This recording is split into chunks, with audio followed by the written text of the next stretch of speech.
En las últimas horas, equipos especiales de la DIPANCO, en coordinación con la UMEF 4 de la Policía Nacional, lograron la captura de 3 individuos en flagrante delito de extorsión en la aldea Suyapa.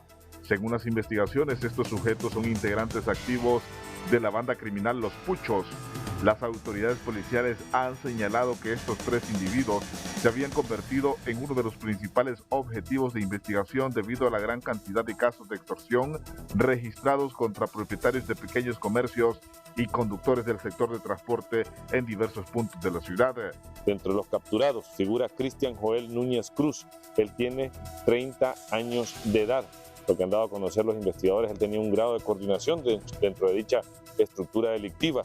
En compañía de él, una fémina identificada como Yaslin Gabriela Martínez García, de 19 años, y un menor en conflicto con la ley, identificado únicamente con el alias de Lica. Es importante señalar que gracias a las denuncias recibidas al 143, la DIPANCO ha capturado varios extorsionadores en lo que va esta semana.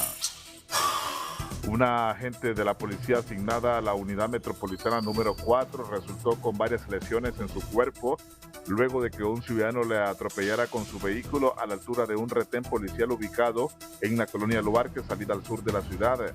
De acuerdo con la versión de algunos testigos, un conductor de vehículo tipo camión que se trasladaba por la zona de manera imprudente atropelló a la joven causándole varios golpes. Ante este hecho, compañeros uniformados la trasladaron de forma inmediata a la emergencia del Instituto del Seguro Social y las autoridades han detenido al conductor para esclarecer los hechos y determinar posibles responsabilidades.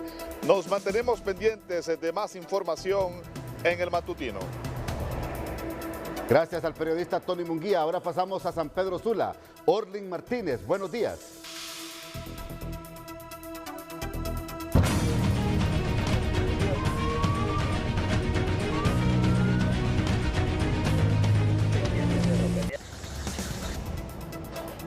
Buenos días, licenciado Ramón Matute. Buenos días a todos los televidentes de TN5 Matutino.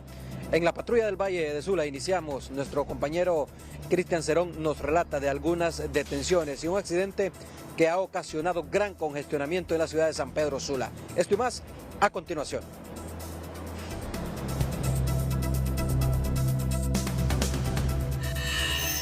Agentes de la Dirección Policial de Investigaciones en las últimas horas capturaron a una mujer por el delito de parricidio en el municipio de El Progreso, que tenía una orden de captura emitida el 28 de febrero de 2025.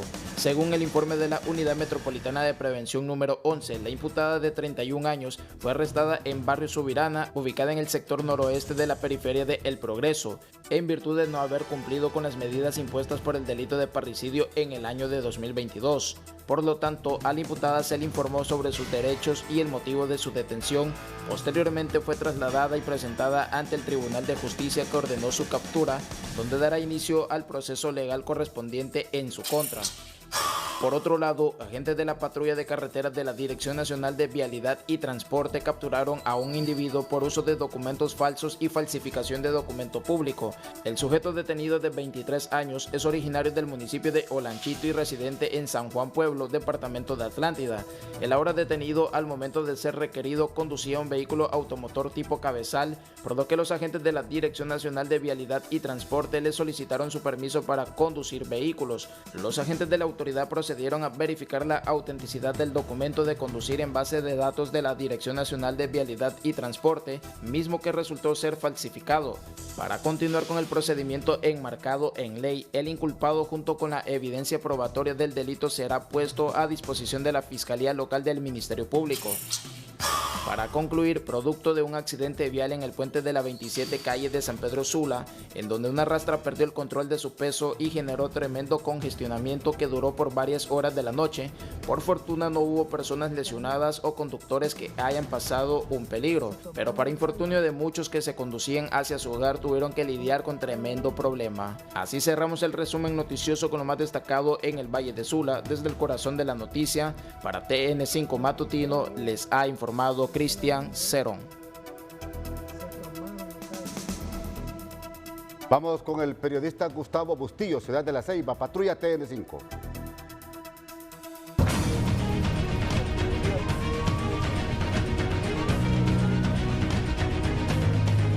Gracias. Buenos días, licenciado Ramón Matute, es un gusto saludarle a esta hora de la mañana desde la ciudad Puerto de la Ceiba.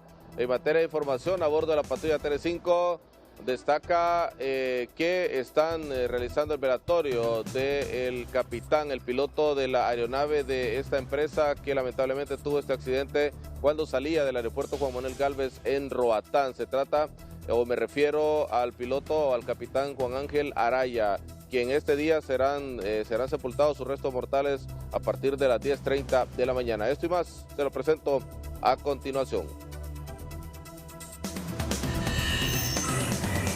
Al interior de una reconocida funeraria, realizan el velatorio de los restos mortales del capitán Luis Ángel Araya, quien era el piloto del avión al momento del accidente, el pasado lunes mientras salía de la isla de Roatán.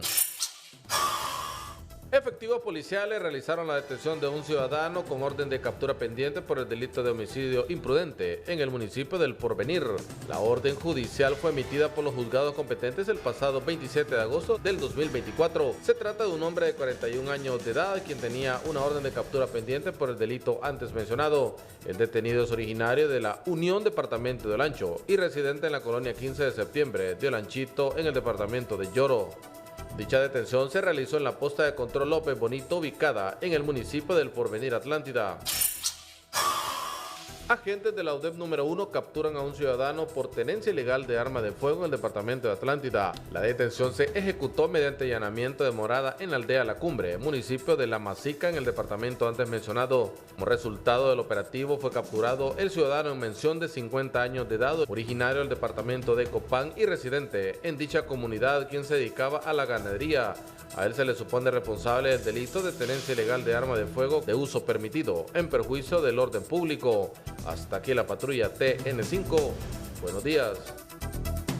Bien, es lo que informamos a esta hora de la mañana desde la ciudad Puerto de la Ceiba, pendiente de más información de su interés. Buenos días.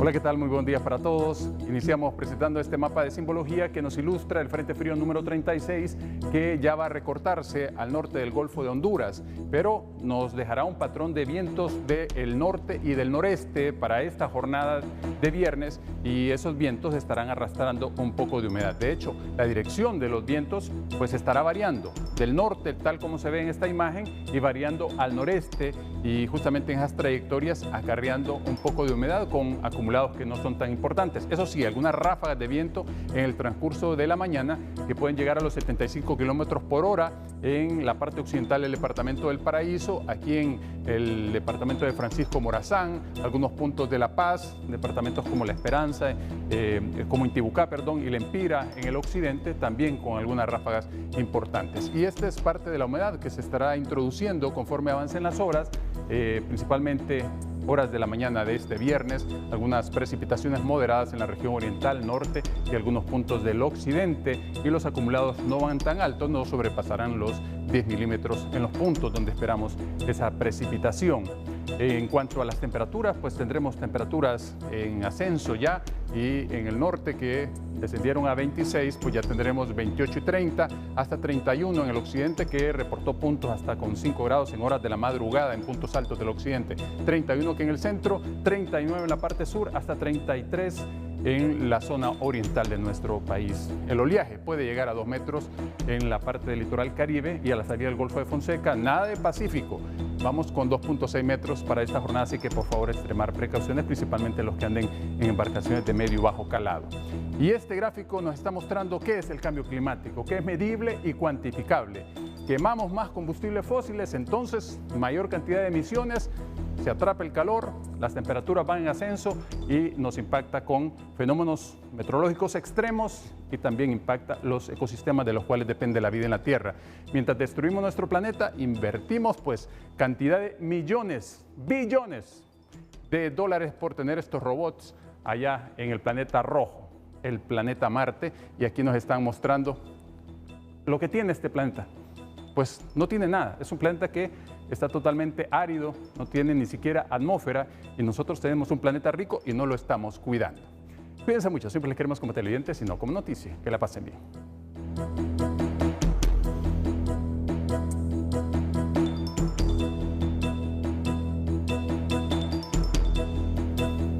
Hoy a Santa Rosa de Copán, el periodista Ramón Rojas dice que autoridades municipales de Nueva Arcadia hacen un llamado a la ciudadanía para evitar los incendios en reserva forestal. Es un llamado que deben de realizar todos los alcaldes municipales y todas las instituciones encargadas de proteger el recurso bosque, porque ya se están reportando más de 40 incendios forestales a nivel nacional. Qué buena la actitud del alcalde de Nueva Arcadia. Vamos con usted, Ramón Rojas. Buenos días. Buenos días, Ramón Edgardo Matute, amigos televidentes de TN5 Matutino. Somos primeros con la noticia. El año anterior en la Reserva Forestal El Orégano, que es el pulmón de varios municipios del norte de Copán, se produjo un incendio tremendo. Tenemos imágenes de archivo que presentamos aquí junto con esta cita informativa. Hemos dialogado con don Vicente León Rojas, quien hace un llamado a la población de esa zona para cuidar el bosque y no prenderle fuego durante este verano que ya tenemos prácticamente encima. Escuchémosle a continuación. Nosotros estamos trabajando fuertemente en la hecha de las rondas. En las otras semanas estará moviendo el equipo municipal, como es el tractor y patrol, para arreglar las calles y ampliarlas un poquito más. Aunque hagamos el trabajo de la mejor manera, lo que debemos de pedirle es a aquellas personas que se llenan su corazoncito de odio, de rencores y querer provocar y hacer daño, que le pedimos que no lo haga. Porque tarde o temprano este planeta va a desaparecer y de esa forma, provocando incendios, lo que hace es hacer un daño ambiental tremendo que nos corta la vida a todos, no digamos a nuestros niños, a nuestras descendencias. Les pido en el nombre de Dios, en nombre del pueblo de nuestro municipio, en nombre de todas las sociedades, que por favor piénsenlo bien antes de encender un fuego y provocar un incendio de esa magnitud como el que provocaron el año pasado. También agregó el edil de esa zona que va a contratar cuadrillas para darle mantenimiento y sobre todo para vigilar las zonas forestales y evitar los incendios forestales durante estos próximos meses. Con una mañana fresca acá sobre Santa Rosa de Copán, con una temperatura de 17 grados, yo retorno con usted a Ramón Edgardo Matute, a la capital de la República. Buenos días. Ramón Rojas, solo una pregunta. ¿El año anterior cuánto afectó de bosque los incendios forestales ahí en el occidente del país? Mire, solo aquí en el departamento de Copán anduvo arriba de las 150 hectáreas quemadas. Bastante.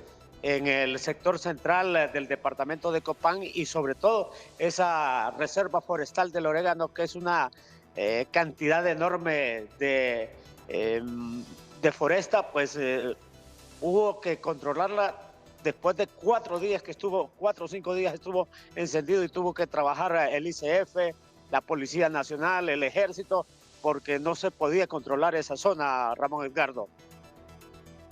Bueno, en estos momentos, gracias a Ramón Rojas, muy amable. En estos momentos hago comunicación con el ingeniero Luis Solís, ministro director del Instituto de Conservación Forestal. El alcalde de Nueva Arcadia está llamando a la ciudadanía a proteger el bosque.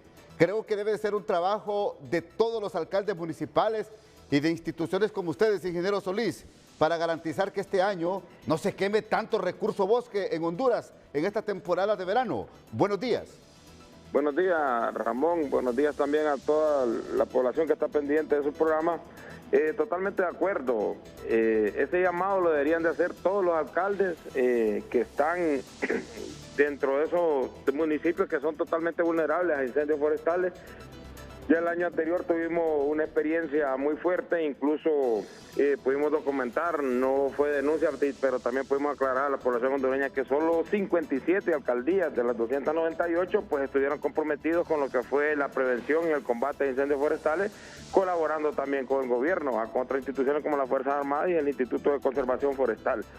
Este debe ser un compromiso. Mire, los alcaldes tienen una tarea, un compromiso y una tarea muy fuerte que deben de hacer. Ellos deben de empezar a aplicar las ordenanzas municipales por la limpieza de solares y de propiedades que están de zacateras, del lugar donde hay zacateras, porque son los lugares donde inician los incendios forestales. Si usted puede ver, por ejemplo, aquí en la capital, ha existido poca incidencia de incendios forestales, pero todos inician en Zacatera. Lo primero que se inicia a quemar cuando el verano empieza a recrudecer son las zacateras, y esa debe ser toda la iniciativa.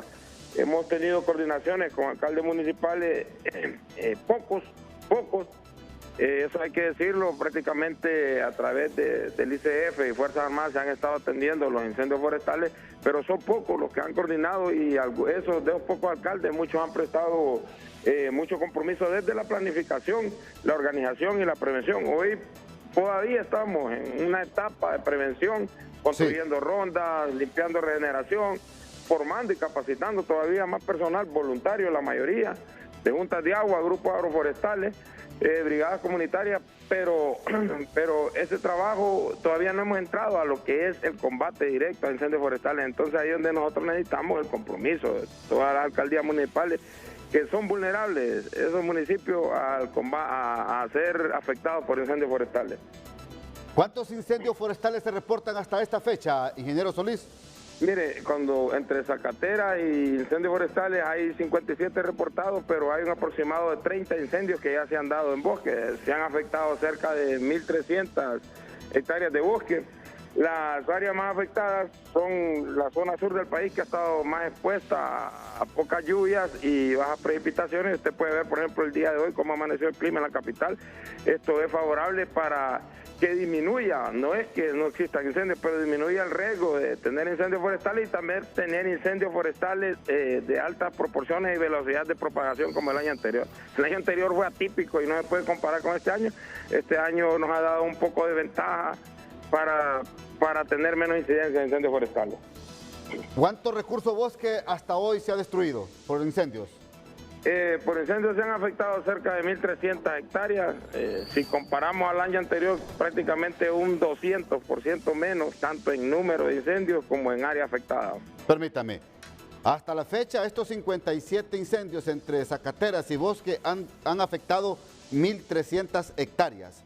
Estamos hablando, dice usted, ingeniero, de un 200% menos en comparación al 2024. Sí, totalmente de acuerdo. Ahora, es oportuno porque, mire, si solo 57 alcaldías de las 298 se comprometen a cuidar el bosque, hay que jalarle un poquito las orejas a los alcaldes municipales del país.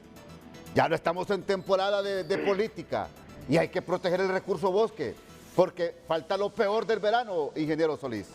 Mire, el bosque es un bien común y es responsabilidad de gobiernos locales, desde los gobiernos comunitarios, desde el gobierno central, también del Estado de Honduras, su protección. Aquí no solo es un asunto del gobierno central, la protección y la prevención contra el combate de incendios forestales. Somos todos los actores, empresas privadas, repito, gobiernos locales, comunitarios, gobierno central. Porque al final la afectación es general. Nosotros siempre hemos hecho el llamado a los alcaldes al compromiso de defender los recursos naturales. Los alcaldes deben entender que en su plan de arbitrio hay unos ingresos que son por extracción de recursos naturales. Otras alcaldías tienen planes de manejo que son aprovechados, que también tienen un ingreso por el tronconaje. Esos recursos, señores, son para invertirlos y devolverlos a la protección y la conservación del bosque.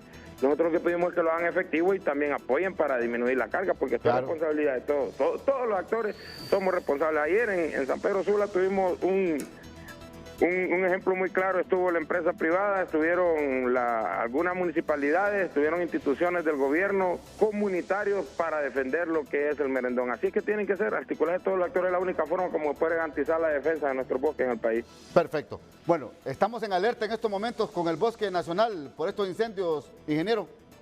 Estamos en alerta, estamos preparados, hay vigilancia, ya están activados los centros de operaciones interinstitucionales, ya están las brigadas contratadas en campo y se está combatiendo y está haciendo acciones de prevención. O sea, no estamos de brazos cruzados y sí, invitamos a la alcaldía que también asuman ese compromiso. Gracias, ingeniero Luis Solís, ministro director del ICF. Gracias, muy amable por atendernos en el matutino. Muchas gracias, a la orden. Vamos con Tony Munguía en las instalaciones del Consejo Nacional Electoral en vivo esta mañana, porque hoy comienza el escrutinio especial de actas. Vamos con usted, Tony. Buenos días, Ramón. Buenos días a todos los televidentes. Nos ubicamos en las afueras del Instituto Nacional de Formación Profesional. Hoy han comenzado ya el escrutinio especial de 28,000 actas. Bueno, el día comienza a partir de las 12 de la madrugada. Tenemos información, Ramón, que ya el Partido Liberal de Honduras y el Partido Nacional comenzaron en horas de la madrugada. No obstante, el Partido Libertad y Refundación Libre, estamos hablando de los representantes obviamente, no han comenzado y hasta ahorita estamos viendo el ingreso de estos representantes. Repetimos, ya el Partido Liberal de Honduras y el Partido Nacional estarían ya comenzando este escrutinio especial en horas de la madrugada. A partir de la 1 o 12 de la madrugada, tenemos entendido, tenemos información. Están ingresando los representantes de estos partidos. Vamos a conocer datos importantes. Por ejemplo, hasta el día de ayer se habían acreditado 1,000 representantes, es decir, 560 de Libertad y Refundación Libre, que van a trabajar alrededor de 280 de día y 280 de noche. También se acreditaron 320 del Partido Liberal de Honduras, donde van a laborar 160 de día y 160 de noche. Y el Partido Nacional, por los movimientos, se han acreditado 320 observadores, o mejor dicho, representantes de estos movimientos. Son 28,000 actas que entran a este escrutinio especial que no coinciden realmente con el biométrico. No tenemos la cantidad exacta de los observadores que se han acreditado. Y otro dato importante es que el precandidato alcalde de San Pedro Sula presentó 127 inconsistencias.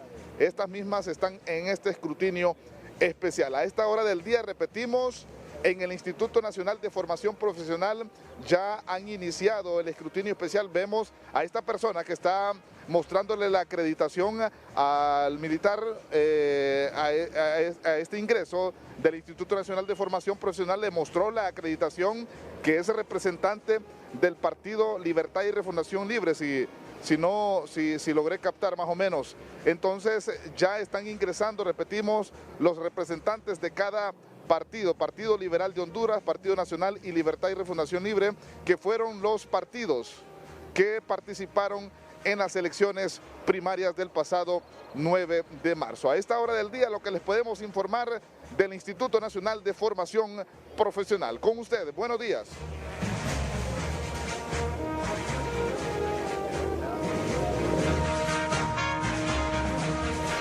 La noticia económica es presentada por Cooperativa Chorotega. Ahorra y acelera el verano en Chorotega. Recuerda que mientras más ahorres, más aceleras la oportunidad de ganar.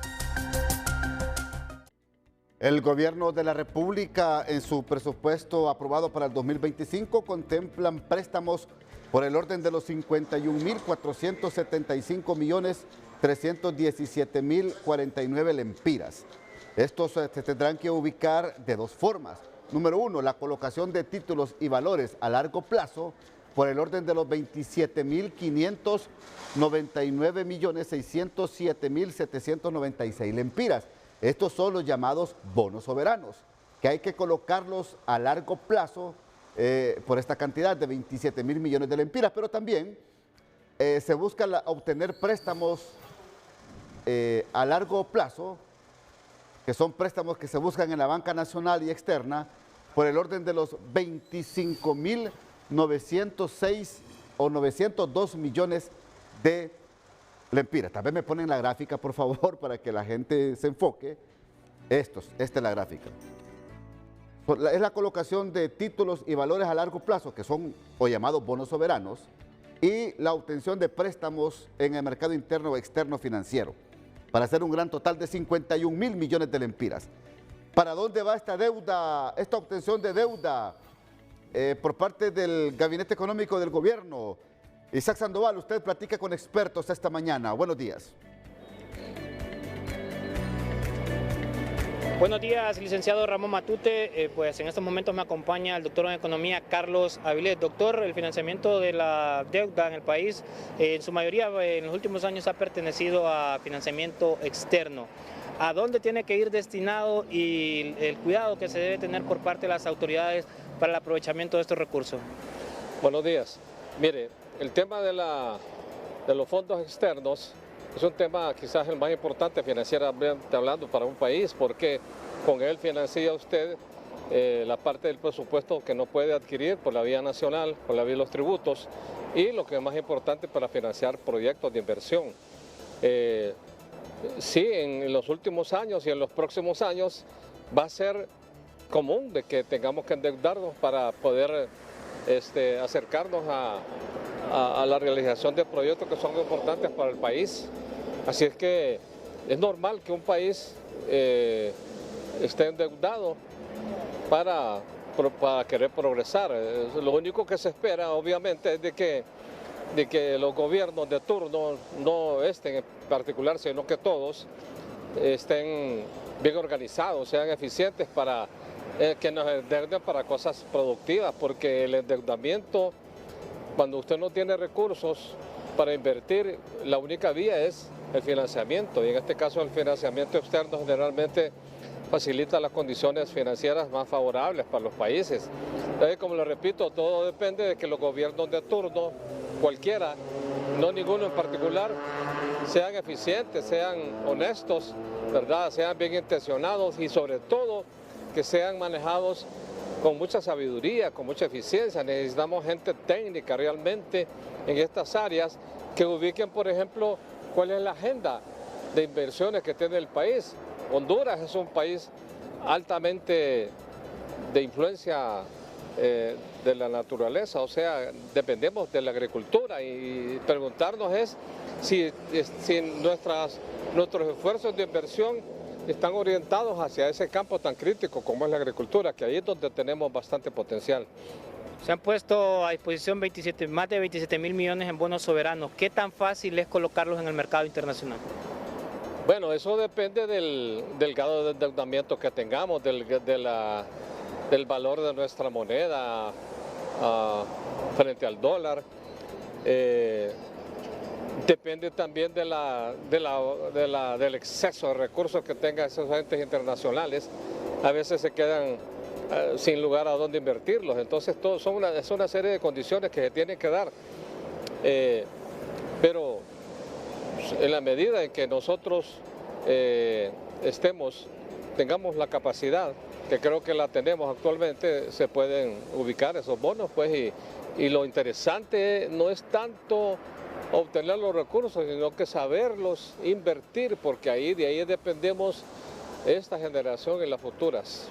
Doctor, una pregunta pues que surge, hablamos de eficiencia y de saber aprovechar estos recursos, pero vemos que llega a fin de año y la ejecución presupuestaria es baja y casi prácticamente nula en algunas secretarías. Como gobierno, entonces, ¿de qué nos sirve estar adquiriendo deuda externa con intereses y tener ese dinero ahí que no se ejecuta? No, es que mire, la cuestión es, no totalmente, pero en su mayor parte se debe a que los proyectos no han sido liquidados. No ha llegado toda la información de la ejecución a la Secretaría de Finanzas. Entonces, usted llega en noviembre, en diciembre y pregunta por X proyecto, le van a dar un avance de ejecución relativamente bajo porque ahí no está procesada toda la información financiera que se ha ejecutado. Todos los pagos que se han hecho no están actualizados. Entonces, cuando uno habla de estos proyectos hay que tomarse la molestia de ver si está actualizada la información, porque en la Secretaría de Finanzas, que tiene un sistema que se llama Sistema de Administración Financiera Integrada, ahí se procesa toda la información, pero hay una información que tiene que venir del campo hasta la ciudad, y ese es un trayecto que tarda. Isaac. Entonces, los proyectos normalmente están fuera de la ciudad, entonces no son ejecutados por la vía automática, por lo tanto, ahí hay un error tipo que se comete frecuentemente con los proyectos. En realidad hay que pedir la información de los proyectos a la fecha de su liquidación para tener el dato más actualizado, ¿me doy a entender? Bien, tenemos una consulta en estudio, doctor. Le escuchamos, licenciado Ramón Matute. Gracias, Isaac. Bueno, yo le pregunto al doctor, ¿no hay un informe detallado de cómo va la ejecución presupuestaria del gobierno de la República en la página de CEFIN hasta esta fecha, doctor Avilés? Sí, es que, mire, distinguido, el problema está en que los proyectos se ejecutan descentralizadamente porque están en las zonas urbanas, semiurbanas, rurales. Entonces, un proyecto que se ejecuta para construir una carretera, descentralizadamente esa información llega a la Secretaría de Finanzas en un momento posterior al momento cuando van a pedir la información del proyecto. Por eso es que ahí hay un desfase donde normalmente se incurre en el error de que les ofrecen datos de hasta el momento que el sistema fue monitoreado y entonces ahí no está actualizada la información. Esa es una observación que yo les hago, obviamente muy respetuosamente, para que digamos que la consulta de la ejecución presupuestaria la hagan al momento más cercano a la liquidación. Ahora, entonces, ¿no es 100% confiable estas cifras que vemos en el portal de finanzas? Cuando se da la circunstancia que yo le digo no, ¿verdad? Porque imagínese usted que usted haya pagado en planillas 15 millones de lempiras, lo haya hecho financieramente con la cuenta bancaria que tiene allá en la ciudad. Y esos documentos tienen que venir a regularizarlos aquí a Tegucigalpa y meterlos como gastos del proyecto. Mientras usted no lo haga, ese proyecto está inexacto. Doctor, bien, tenemos entonces... una consulta más en estudio, licenciado Ramón Matute, le escuchamos. Sí, gracias, Isaac. Entonces, esto no es transparencia. Nos preocupa que el presupuesto que se ha aprobado para este año fiscal y no conocer oportunamente cómo se ejecuta por parte del portal de CEFIN, esto nos preocupa porque entonces diríamos que no se hace oportunamente y deja muchas dudas, poca transparencia. ¿No le parece, doctor Avilés?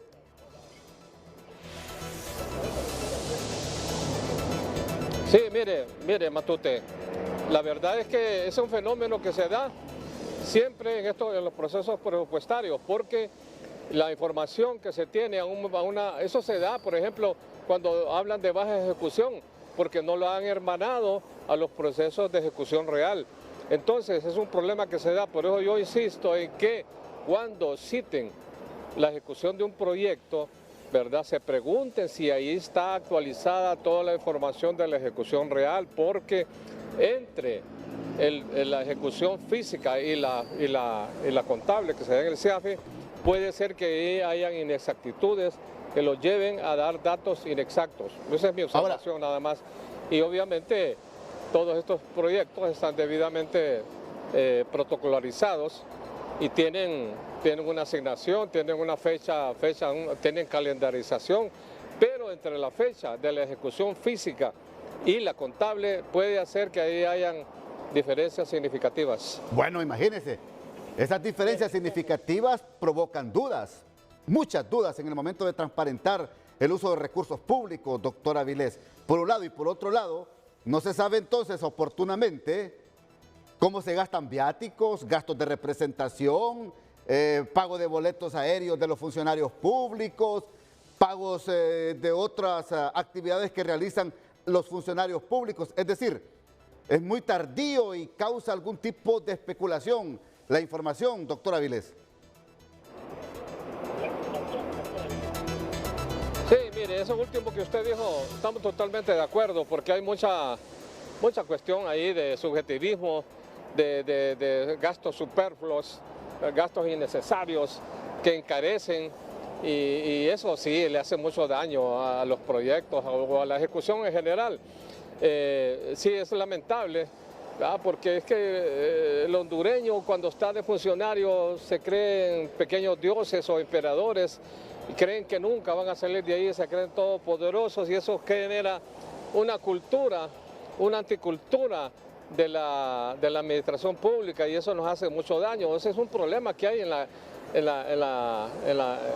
cultura de nuestros políticos cuando llegan a ser autoridades. Desgraciadamente, no contamos con órganos de control, de fiscalización, de supervisión, de auditoría, de control interno, en general, de autocontrol interno, que contrarresten estas situaciones. Para mí eso es muy lamentable, porque eso sí es cierto. Bien, ahora, muchísimas gracias, doctor. Quiero concluir, permítame, Isaac, por favor. Quiero concluir con el doctor Isaac Sandoval, ¿me escucha? Quiero concluir con el doctor una última pregunta, porque es muy interesante lo que nos está diciendo el doctor Avilés.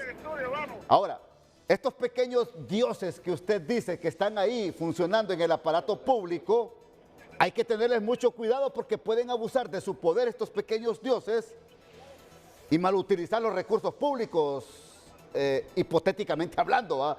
Doctor Avilés.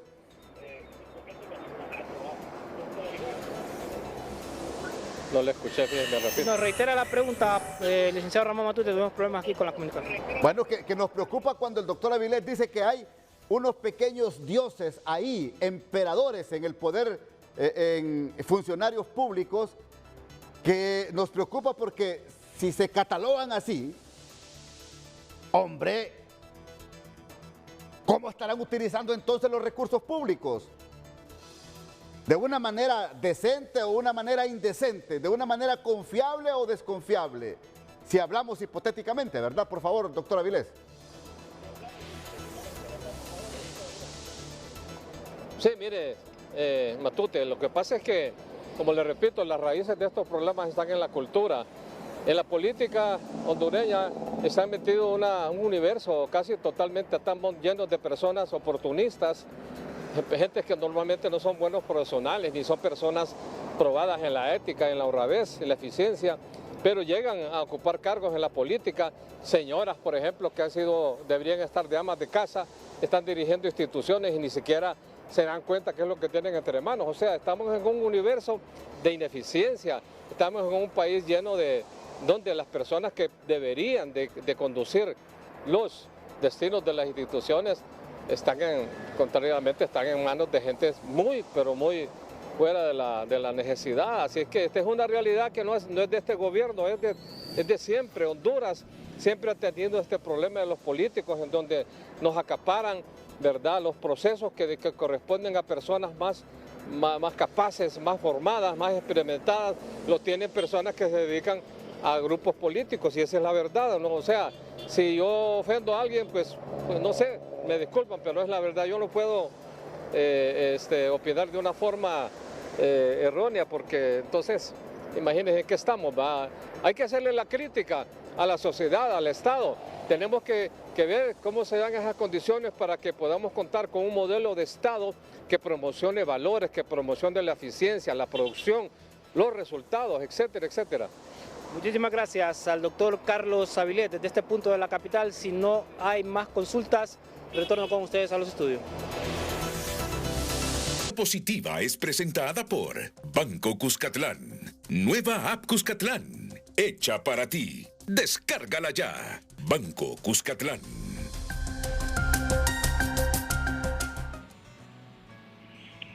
Muy buenos días, televidentes de TN5 Matutinos. De Mariquila Intibucasa es el lanzamiento del proyecto Agua y Saneamiento para los municipios de la microcuenca del río San Juan, donde la cooperación española invertirá 118 millones de lempiras, favoreciendo estos municipios en el corredor seco, donde se encuentra San Juan, San Miguelito, Dolores, Yamarayila, Erandique y Santa Cruz Lempira, impactando unos 80,000 habitantes. Escuchamos a Diego Lugo, embajador de España en Honduras. En total, 4.300.000 euros, que vienen a ser cerca de 4,5 millones de dólares, que van a beneficiar a 6 municipios, 4 de la cuenca del río San Juan, como usted ha dicho, y también a otros 2 de Lempiras. Y bueno, el proyecto consiste en red de alcantarillado, tratamiento de agua, acceso a agua potable, y también tiene una parte institucional en relación con las juntas de agua. ¿Cuál va a ser el impacto en estas comunidades, en estos municipios? Hombre, yo creo que un impacto muy importante porque el agua es un bien básico. No solamente es una cuestión de comodidad, es una cuestión de salud, es una cuestión también de desarrollo económico. El agua está en la base de lo que es el desarrollo. ¿Qué somos sin el agua, no? ¿Qué somos sin el acceso al agua? Usted ya se da cuenta de la cantidad de enfermedades que se pueden prevenir cuando se tiene un acceso a un agua que es potable, un agua que está libre, ¿no?, de todos estos problemas de toxicidad y demás. Lo que es también el tratamiento de los residuos, eso también tiene un impacto enorme, ¿no?, en la salud de las personas, que también está en este proyecto. Escuchamos a Diego Lugo, embajador de España en Honduras. Este proyecto ha sido lanzado en el municipio de Yamaranquila, Intibucá, estando como su anfitrión. El proyecto prevé favorecer unas 80,000 familias. Se invertirán 118 millones de lempiras con el apoyo de la cooperación española. Este es el contacto de Henry Fiallos para TN5 Matutino. Muy buenos días. Día es presentada por Banco Azteca. Ahorra en tu cuenta Guardadito. Participa en los sorteos semanales de 20,000 lempiras y grandes premios de 200,000 lempiras.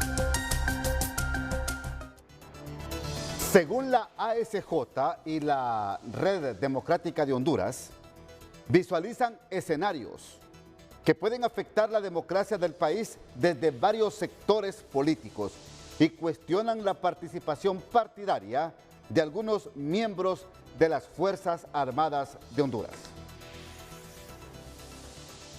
Mira, hay varios escenarios. Sí. Yo le digo, en el caso nuestro, desde hace 2 años con un grupo de hondureños venimos trabajando para no especular, hablar de posibles escenarios, pero cuando usted ve que el 9 pasa una acción como la que vimos, que nunca antes la habíamos visto en Honduras, esto no es por casualidad. Una institución que se caracteriza por disciplina, por orden y que, bueno, ellos argumentan que son fieles al mandato de las Fuerzas Armadas y de la Constitución de la República, pero antecedentes de algunas participaciones políticas partidarias que hemos visto de algunos liderazgos castrenses, eso nos preocupa. Así lo reveló Carlos Hernández hace un par de horas, que el informe sobre lo ocurrido en las elecciones del pasado 9 de marzo ya estaba listo, y las recientes reacciones en redes sociales de las consejeras del CNE afirman todo lo que el día de ayer Carlos Hernández compartió en Día Político. Al final del día es lo que tenemos y una de los escenarios que se planteaban era desprestigiar a tal nivel al Consejo que genere una presión ciudadana, como ya lo estamos viendo hoy. A mí me sorprende algunas personas que en su momento fueron admiradas diciendo deben de destituirlos, como que aquí tuviéramos un Congreso Nacional que funciona y que hay acuerdos 6 meses antes de las elecciones, generar un caos o una posible acción que pueda surgir desde el Ministerio Público a los miembros del Consejo o a las consejeras. Hubo otro tipo de situaciones. Hace unas semanas atrás vimos una denuncia muy fuerte de la consejera Ana Paola denunciando una amenaza a su integridad física. Y es que uno de estos escenarios ya se puede observar en la política nacional. Para este representante de la sociedad civil, todo indica que estos escenarios solo preparan la estocada final a la democracia meses antes de elecciones generales. Bueno, esto es lo que ha dicho don Carlos Hernández en el programa Día Político ayer, que nos reveló esto en TSI. Doctor Edmundo Orellana Mercado, ¿cómo reacciona usted de esto que ha advertido la red y la ASJ esta mañana? Buenos días. Buenos días, Matute, y de nuevo felicitaciones. Gracias. Pues fíjese que a mí me parece que este es el momento en que los partidos políticos deben convocarse a una reunión conjunta para hablar sobre este tema en particular de lo que aconteció el 9 de marzo y generar tranquilidad en la población. Este no es el momento de especulaciones. Este es el momento en que debemos dejar que el Ministerio Público realice sus actividades de investigación y proceda contra quien tenga que proceder. Yo confío que será en forma objetiva e imparcial. No se va, como en el pasado, inmediato, a cebar en alguien en particular solo porque no es afín al gobierno. Si se debe actuar contra todos, sin excepción, los involucrados. Entonces yo estimo que este es el momento de las soluciones políticas. no es el momento solamente de las soluciones judiciales, que debe haber desde luego, porque no puede quedar impune, pero fundamentalmente es el tema político, porque aquí lo que se ha socavado es la confianza en las instituciones encargadas del sistema electoral. Hay que cuidar doctor, disculpe, hay que cuidar al Consejo Nacional Electoral y no estarlo tildando o culpando directamente de una responsabilidad que creo que es compartida con instituciones como Fuerzas Armadas y otras que tienen que velar por el cumplimiento de la ley en tiempos electorales. Bueno, yo no diría cuidar porque las expresiones que he escuchado más bien tienden a buscar impunidad. Yo creo que no se trata de eso. Se trata de buscar una solución política al problema. Este es un tema político y debe de buscársele una solución política. Y la única es que los partidos políticos se reúnan, se convoquen y hablen sobre el tema. Y que se expresen ante la nación para generar una percepción de tranquilidad. Porque esas tres personas que están en el CNE no se representan a sí mismas, ni siquiera lo representan a usted, Ramón, ni a mí. Ellos ya dijeron que son activistas políticos. Uno es del Partido Nacional, el otro es del Partido Liberal y el otro es del Libre. Pero, por ejemplo, los independientes ahí no tienen representantes. El hondureño en general no tiene representantes. Entonces, debemos crear un ambiente en el que no debemos temer de que eso que se menciona en el ambiente sea real. Bueno, que debe de generarse esa tranquilidad, esa paz que se necesita en este momento para que el pueblo hondureño se prepare para las elecciones generales.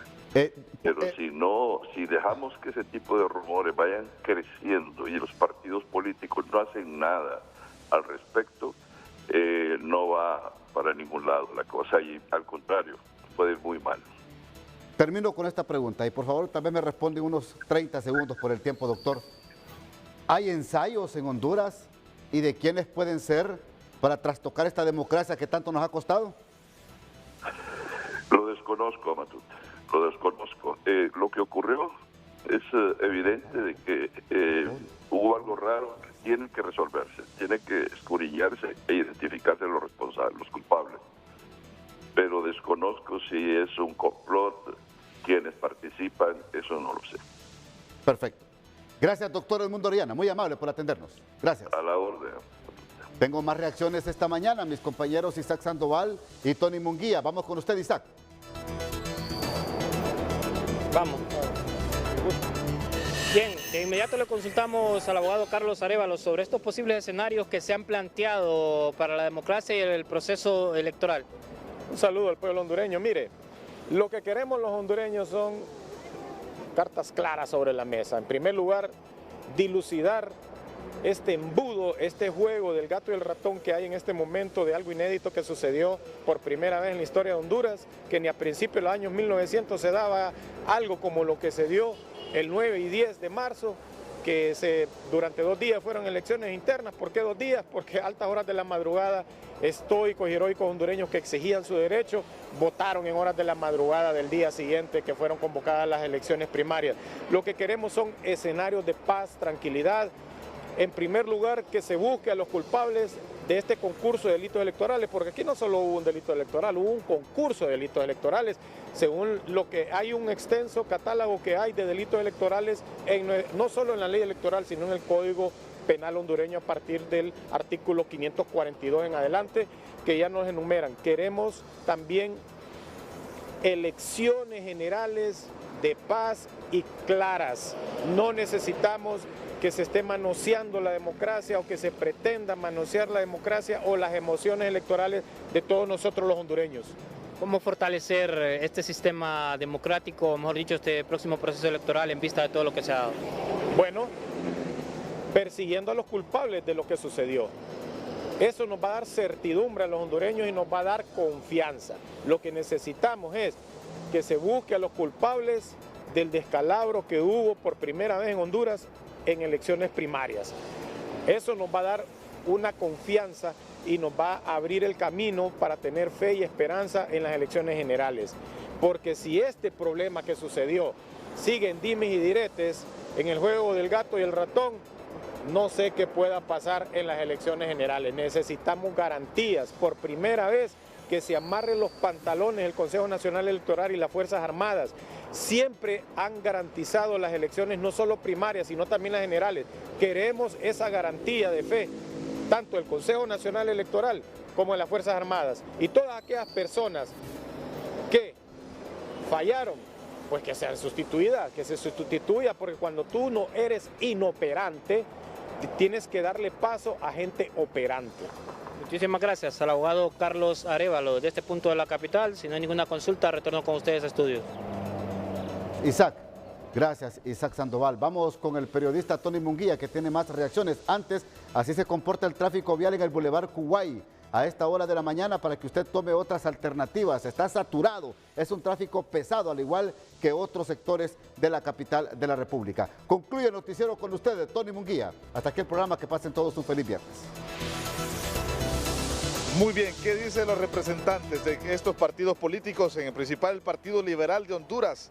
¿Hay ensayos para trastocar la democracia, el abogado Héctor Pérez? Completamente de acuerdo. Lastimosamente hay una fuerza externa, como lo anunció la abogada José López, que un expresidente y una candidata son los que pueden estar detrás de la manipulación del CNE. Así como autorizaron sacar las maletas y microbuses, también pueden estar realmente detrás de fraguando un posible fraude electoral en el día de las elecciones generales. Por eso, como pueblo hondureño, debemos de organizarnos, los partidos de oposición, organizarnos en un solo bloque, en una sola voz, para contrarrestar cualquier tipo de fraude electoral. Recuerde que esa fuerza externa que está detrás de los consejeros, quién es que está manejando el andamiaje del CNE, son los que van a querer manipular el proceso general para crear un fraude electoral a beneficio del partido de gobierno. Muchísimas gracias, el abogado Héctor Pérez, en representación del Partido Liberal de Honduras. Con usted.